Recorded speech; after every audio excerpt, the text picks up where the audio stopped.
In this video, I'll show you how to upload receipts in Xero. Once you are on your Xero account, there are two ways in order for you to upload receipts. The first way is to add it within your file library. In order for you to do that, simply head over to the top bar.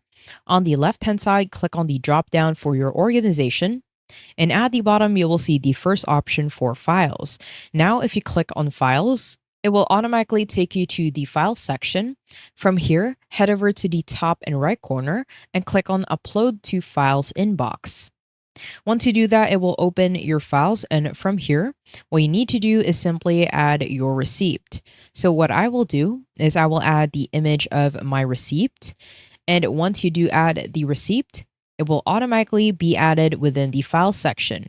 What you can also do is add this within a bill. In order for you to do that, simply head over to the top bar. On the left-hand side, click on the third option, which is purchases. Under purchases, head over to the second option, which is bills. And once you are on the bills section, head over to the top and right corner. In here, we will just create a new bill. You can also do the same by clicking on a bill.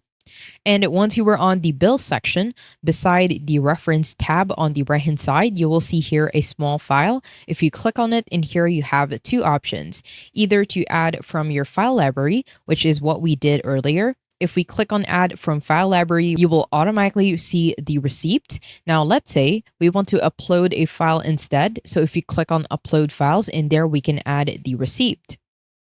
It will also be the same thing by simply uploading a file from your library. And I do suggest that you do the same thing that we did earlier, since it will compile all of the receipts and you can organize them in a way in which you want it to be. And as you can see, we now have uploaded our receipts. I hope you found this tutorial helpful. Please let me know if you have any other questions in the comment section below, and I will try my best to help you out.